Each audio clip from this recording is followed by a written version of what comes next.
TJ, congratulations on another impressive victory tonight. I got to ask you, I mean, with all the history, everything that happened, all this things been done, how personally satisfying is this victory for you tonight?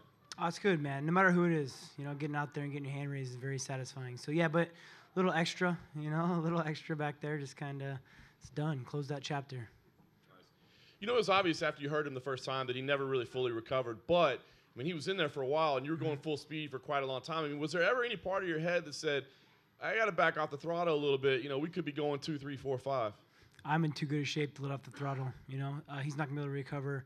I'm going to be able to push the pace always. I mean, I think that's my fighting style is that I'm always going to bring it. I'm going to push the pace as hard as I possibly can all the time. And before this fight this week, I mean, you said, you'd be interested in going down to 125 and facing Mighty Mouse. Now that Mighty Mouse lost, I mean, does going to 125 to face a Henry Cejudo have that same excitement for you, or was it something about, the legendary Mighty Mouse? That's whatever's going to get me to the best pound-for-pound fighter in the world. I believe I am that guy. So whatever that biggest challenge is, let's bring it. Cejudo mentioned, too, that he'd like to come up to 135. Yeah. Does that entertain you, or would it be more about, getting that second belt? I don't really think the guy would deserve it. I mean, he's still got – I mean, Joseph Benavidez just beat him, Yeah, he lost a split decision to Pettis, but I didn't agree with that loss, So, I mean, I think there's a lot of stuff there, and he's got possibly a trilogy with Mighty Mouse. So I don't know. I'm open for whatever, though. I'm not stepping away from a challenge, that's for sure. And last thing for me, I mean, the name that I think a lot of people are throwing out is Dominic Cruz. I mean, there's history there. Of course. He's getting healthy. Is that something that appeals to you right now? First things first, I can't wait to go home, have a staycation, enjoy my house out in Colorado, get on the lake, jump on my boat, enjoy my son and my wife. So that's the first thing. We'll figure it out with the team. Shoot, man, why don't we bring on Brock Lesnar?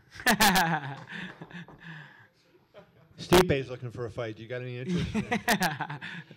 How much did your eye, if any, affect you? Because it closed up fairly early when he landed that right hand. Did it affect you at all, and did you have any sense of urgency because of it? No, not because of the eye. I did feel the eye, though, right away.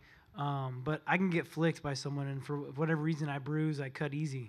This bone structure just it doesn't do very well. It's like GSP. You hit him with anything, he's gonna get bruised.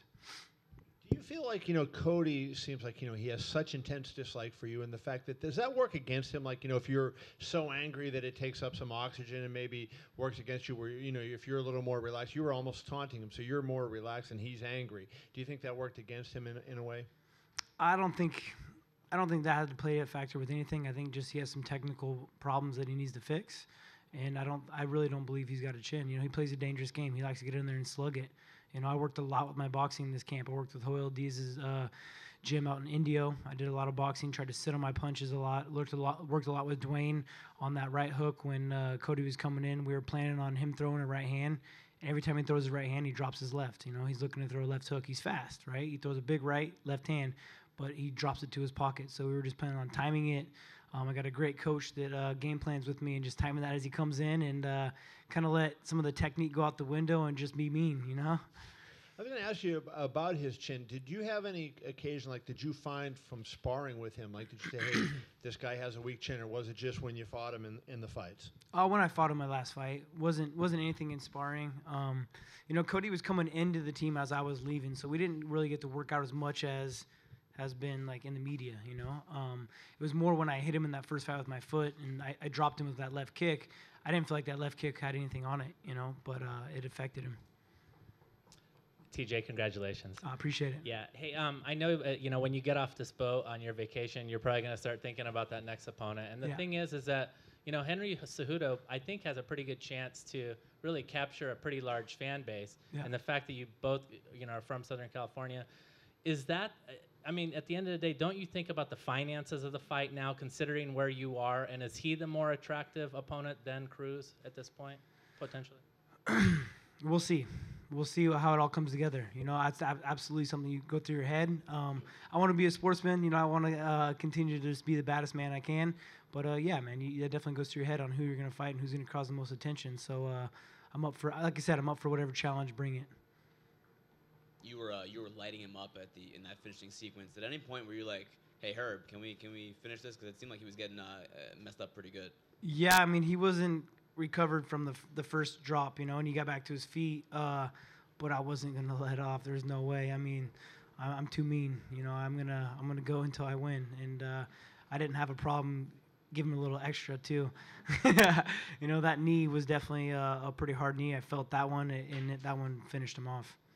You guys had a little bit of a meeting in the cage afterward. Do you remember what you said to him, or if he said anything to you? No, I just gave him a hug. I got respect. It takes a lot to get where we're at. This is a tough game. This is a crazy life we live. There's a lot of pressure. There's a lot of eyes. He worked his butt off. So respect. He went out there and did it.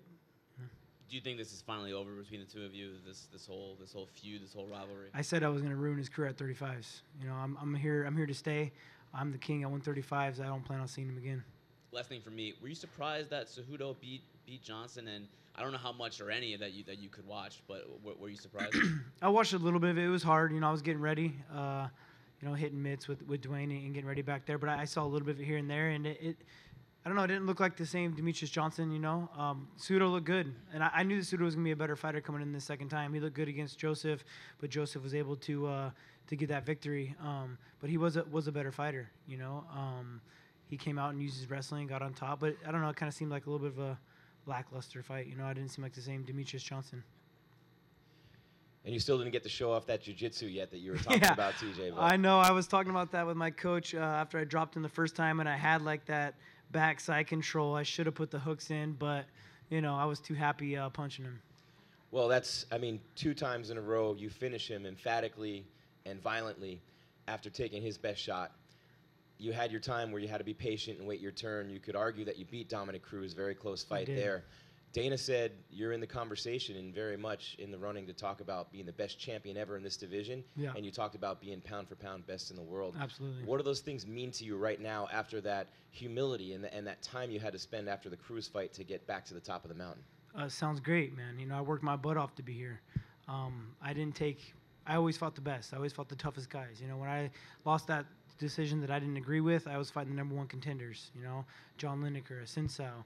I was going through the tough guys and beating them handily, So I should be on a 14-fight win streak. I should be defending my belt. I don't even know how many times right now, But absolutely, I agree with that.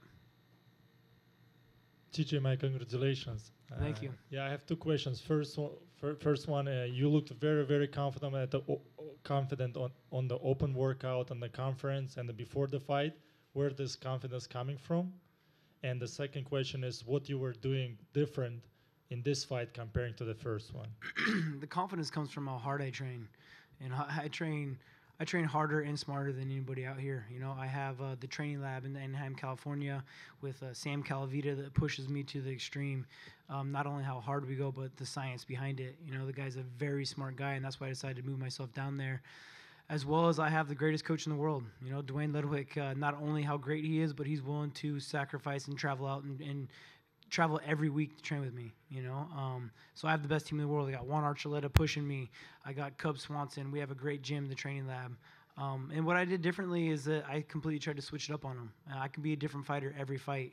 I knew he thought I was going to move my feet, throw a lot of kicks, and use all this flashy stuff. But instead, I kind of waited for him to rush me and met him with his right hand, beat him at his own game. I knew he was going to drop his left, and it happened.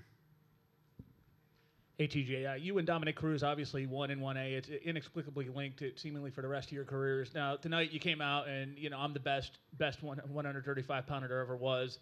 Arguably have that fight that should have gone your way. But for those listening, what do you feel like establishes you as the best ahead of Dominic? Where do you think you're a step ahead in that avenue? I keep fighting.